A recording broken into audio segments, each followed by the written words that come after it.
दूसरा क्लास है, दूसरा क्लास है। कौन सा क्लास है? दूसरा।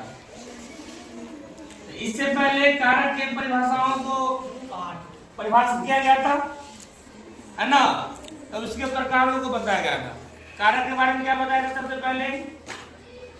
जिस वाक्य से क्या हो, संज्ञा सर्वनाम का क्या हो, क्रिया से संबंध बताता है ना, और क्रिया का संबंध बताएगा तो क्या हो जाएगा वो कारक।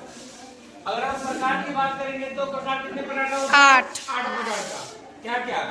कर्ता, कर्म को, कर्ता कारक है जिसके लिए ने का उपयोग होता है, कर्म कारक है जिसके लिए को का उपयोग करते हैं, करण कारक है जिसके लिए हम से का उपयोग करते हैं, कर्ता ने कर्म को करण से, अपादान को के लिए, अपादान से यानी अलग होने के बोध में, और उसके बाद संबंध का के की और अधिकरण में पर, और उसके बाद क्या है? संबोधन। अरे ओ यानी क्या? पुकारने के रूप में उसका बोध होता है, ठीक है ना? इससे पहला हम बताए थे कर्ता कारक, काम करने वाले क्या कहते हैं? कर्ता कारक। राम ने रावण को मारा। राम को किसने मारा? राम ने मारा। राम क्या हो गया? कर्ता कारक हो गया। अब हम जानेंगे आज के क्लास में दूसरा क्या है? कर्म कारक। क्या है? कर्म कारक, ठीक है? तो थोड़ा जान लो।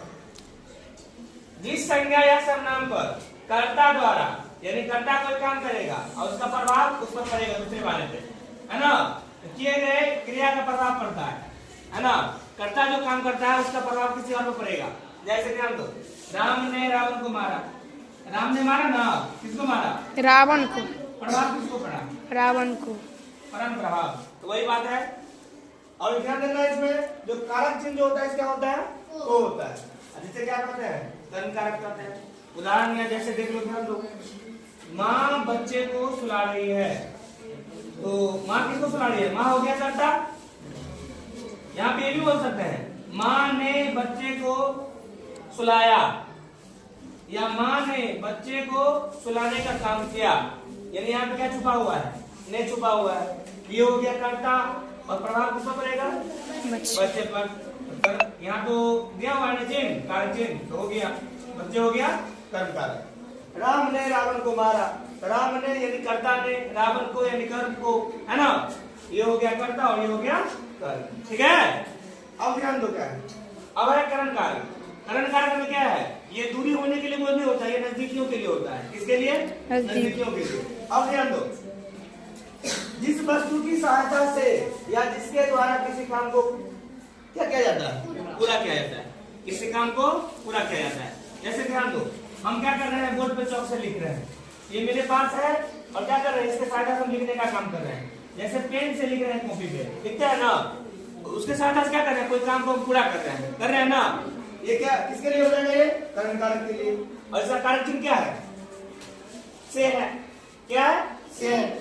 थोड़ा संकेत देख लो उदाहरण के रूप में, हम आंखों से देखते हैं, हम आंखों से देखते हैं, आंख मेरे पास ही है, वहीं से देखने का काम कर रहे हैं।